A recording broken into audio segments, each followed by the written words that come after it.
Hi മക്കളെ, നമ്മളെല്ലാവരും exam ആകുമ്പോഴും അല്ലാത്തപ്പോഴും ഒക്കെ ഒരുപാട് സമയം ഇൻവെസ്റ്റ് ചെയ്ത് പഠിക്കാറുണ്ട് അല്ലേ? പക്ഷേ എൻ്റെ കുട്ടികൾ എല്ലാവരും ഫേസ് ചെയ്യുന്ന ഏറ്റവും വലിയ ഇഷ്യൂ ആണ് ഈ പഠിച്ച കാര്യങ്ങൾ ഓർത്തിരിക്കാൻ കഴിയാതെ വരുന്നു എന്നുള്ളത് അല്ലേ? അപ്പൊ എങ്ങനെയാണ് ഈസി ആയിട്ട് പഠിച്ച കാര്യങ്ങൾ നമുക്ക് ഓർത്തിരിക്കാനായിട്ട് സാധിക്കുക? അപ്പൊ മക്കളെ, അതിന് ഏറ്റവും ബേസിക് ആയിട്ട് നമുക്ക് വേണ്ടത് റിവിഷൻ തന്നെയാണ്. നമ്മുടെ ബ്രെയിൻ എടുത്തു കഴിഞ്ഞാൽ ഇതിന് ഷോർട്ട് ടൈം മെമ്മറി ഉണ്ട്, ലോങ് ടൈം മെമ്മറി ഉണ്ട്. നമ്മളൊരു കാര്യം പഠിക്കുമ്പോൾ നമ്മളത് കൃത്യമായിട്ട് പഠിച്ചു കഴിയുമ്പോഴത്തേക്കും ഒരു 2-3 days depending on the time you have invested and the concentration you have provided. Okay, നമ്മൾ എത്രത്തോളം ശ്രദ്ധിച്ച് പഠിച്ചു എന്നതിനനുസരിച്ച് മാക്സിമം ഒരു 7 days വരെ നമ്മുടെ ബ്രെയിൻ എല്ലാ കാര്യങ്ങളും ഓർത്തിരിക്കും.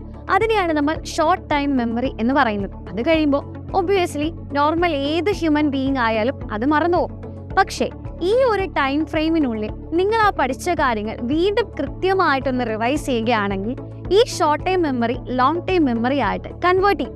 അതുവഴി ഒരുപാട് കാലത്തേക്ക് ഇത് നമ്മുടെ ബ്രെയിനിന് സ്റ്റോർ ചെയ്ത് വെക്കാനായിട്ട് സാധിക്കും. അപ്പൊ എങ്ങനെയാണ് നമ്മൾ ഇത് ചെയ്യാം? അതിനാണ് മിസ് പറഞ്ഞത് റിവിഷൻ ഈസ് ദ കീ. അപ്പോൾ ബേസിക്കലി നമ്മൾ എല്ലാവരും ചെയ്യുന്ന കാര്യമുണ്ട്, ചാപ്റ്റർ കംപ്ലീറ്റ് പഠിക്കും, എന്നിട്ടോ ടെക്സ്റ്റ് ബുക്ക് അടച്ചു വെച്ചിട്ട് പിന്നെ നമ്മൾ വേറെ കാര്യങ്ങളിലേക്ക് കടക്കാറുണ്ട് അല്ലേ? അപ്പോൾ നിങ്ങൾക്ക് ഞാൻ ചെറിയൊരു ടെക്നിക്ക് പറഞ്ഞു തരാം.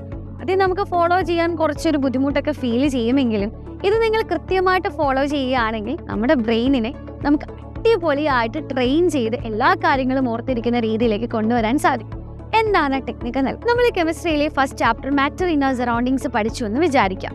അപ്പൊ ഈ ഒരു ചാപ്റ്റർ പഠിച്ചു കഴിഞ്ഞ് നമ്മൾ ബുക്കൊക്കെ അടച്ചു വെച്ച് വേറെ കുറെ കാര്യങ്ങളൊക്കെ കഴിഞ്ഞു. കൃത്യം 1 മണിക്കൂറിനുള്ളിൽ ഈ ഒരു ചാപ്റ്റർ നിങ്ങൾ ഒന്നും കൂടെ റിവൈസ് ചെയ്ത് നോക്കും. ഓക്കെ, അപ്പൊ അത് കഴിഞ്ഞു കേട്ടോ. ഇനി അത് കഴിഞ്ഞ് ഒരു ദിവസം കഴിയുമ്പോൾ നമ്മൾ വീണ്ടും ഒന്ന് ക്വിക്കായിട്ട് റിവൈസ് ചെയ്യുകയാണ്.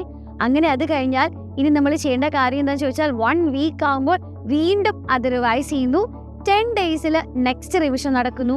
1 month കഴിയുമ്പോൾ ഒരിക്കൽ കൂടി അത് റിവൈസ് ചെയ്യുന്നു. അപ്പോൾ 1 hour, 1 day, 1 week, അതേപോലെ 1 month നമ്മൾ പ്രോപ്പറായിട്ട് അത് റിവൈസ് ചെയ്യുകയാണ്. ഇങ്ങനെ റിവൈസ് ചെയ്ത് കഴിഞ്ഞാൽ ഐ ക്യാൻ അഷ്യൂർ യു പിന്നെ നിങ്ങൾ പഠിച്ച കാര്യം ഒരിക്കലും മറക്കില്ല. അപ്പം ഇത് കൃത്യമായിട്ട് കൺസിസ്റ്റന്റ് ആയിട്ട് നമ്മൾ ചെയ്തു പോകേണ്ട ഒരു പ്രോസസ്സാണ്. എന്നാൽ മാത്രമേ ഷോർട്ട് ടൈം മെമ്മറീനെ നമുക്ക് ലോങ് ടൈം മെമ്മറി ആയിട്ട് കൺവേർട്ട് ചെയ്തെടുക്കാനായിട്ട് സാധിക്കുകയുള്ളൂ. ഇത് ഫോളോ ചെയ്യാൻ ബുദ്ധിമുട്ടുണ്ടാവുന്ന കുട്ടികൾക്ക് വേണ്ടി ഞാൻ വേറൊരു ടെക്നിക്ക് കൂടി പറഞ്ഞു തരാം. ഇത് നമ്മൾ പഠിക്കാൻ ഇരിക്കുന്ന സമയത്ത് തന്നെ നമുക്ക് ഫോളോ ചെയ്യാൻ പറ്റുന്ന ഒരു മെത്തേഡാണ്.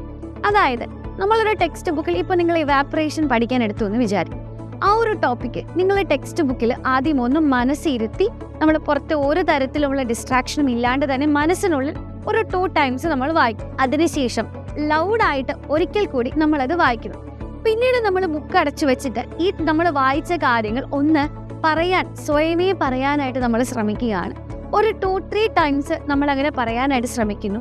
ഇനി അതിനുശേഷം നമ്മൾ ബുക്കൊക്കെ അടച്ച് മാറ്റി വെച്ച് ഒരു നോട്ട് പാഡ് എടുക്കുക. ഈ നോട്ട് പാഡിൽ നമ്മൾ ഇത്രയും നേരം പഠിച്ച കാര്യങ്ങൾ ഒന്ന് ഓർത്തെടുത്ത് എഴുതാൻ ശ്രമിക്കാം.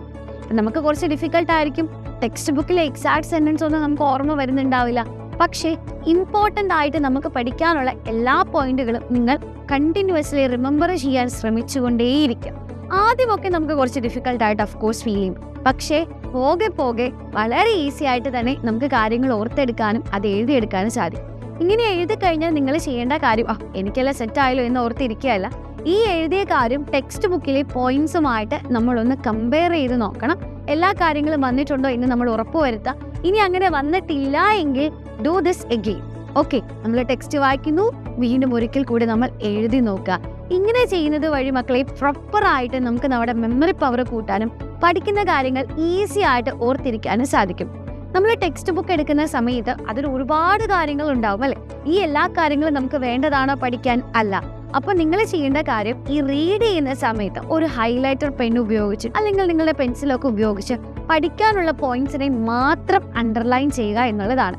അപ്പൊ next time when we see that page, നമുക്ക് ആ പേജ് കാണുമ്പോൾ തന്നെ ഓക്കെ ഇന്ന കാര്യങ്ങളാണ് ഇന്ന് നമ്മുടെ ബ്രെയിൻ തന്നെ നമ്മളെ ഓർമ്മിപ്പിക്കാനായിട്ട് ശ്രമിച്ചുകൊണ്ടിരിക്കും. ഇങ്ങനത്തെ കുട്ടി ട്രിക്സ് വഴി നമ്മൾ പഠിക്കുന്ന കാര്യങ്ങൾ കൃത്യമായിട്ട് ഓർത്തിരിക്കാനും വലിയ ബുദ്ധിമുട്ടില്ലാണ്ട് തന്നെ എക്സാം സമയത്ത് നമുക്ക് റിവിഷനൊക്കെ കണ്ടക്ട് ചെയ്യാനും സാധിക്കും. അപ്പോൾ നിങ്ങൾക്ക് ഇതിൽ ഏറ്റവും ഈസി ആയിട്ട് തോന്നുന്നത് നിങ്ങൾക്ക് സ്യൂട്ടബിൾ ആയിട്ട് തോന്നുന്ന ടെക്നിക്ക് ഫോളോ ചെയ്യാവുന്നതാണ്. അതുവഴി അടിപൊളിയായിട്ട് തന്നെ പഠിച്ച കാര്യങ്ങൾ കൃത്യമായിട്ട് ഓർത്തിരുന്ന് ക്ലാസ് 9 CBSE എക്സാമിന് ഫുൾ മാർക്ക് തന്നെ നേടാൻ സാധിക്കും. പിന്നെ ഒരു കാര്യം കൂടി ഉണ്ട് കേട്ടോ. ഇപ്പം നിങ്ങൾ 9ാം ക്ലാസ്സിലാണ്, നിങ്ങൾക്ക് ബോർഡ് എക്സാം ഒന്നും തന്നെ ഇല്ല. ഈ ഒരു ടെക്നിക്സ് ഒക്കെ ഇപ്പോഴേ നിങ്ങൾ പ്രാക്ടീസ് ചെയ്ത് മൈൻഡും ബ്രെയിനും ഒക്കെ സെറ്റാക്കി വെക്കുകയാണെങ്കിൽ 10th എത്തുമ്പോൾ നമുക്ക് വളരെ ഈസി ആയിട്ട് തന്നെ അത് പഠിച്ച് ഈ ഒരു മെത്തേഡ് മുൻപോട്ട് കൊണ്ടുപോകാനും ബോർഡ് എക്സാമിന് നല്ല മാർക്കോട് കൂടി പാസ്സാവാനും സാധിക്കും. അപ്പോൾ എല്ലാവരും അടിപൊളിയായിട്ട് പഠിക്കുക. All the best.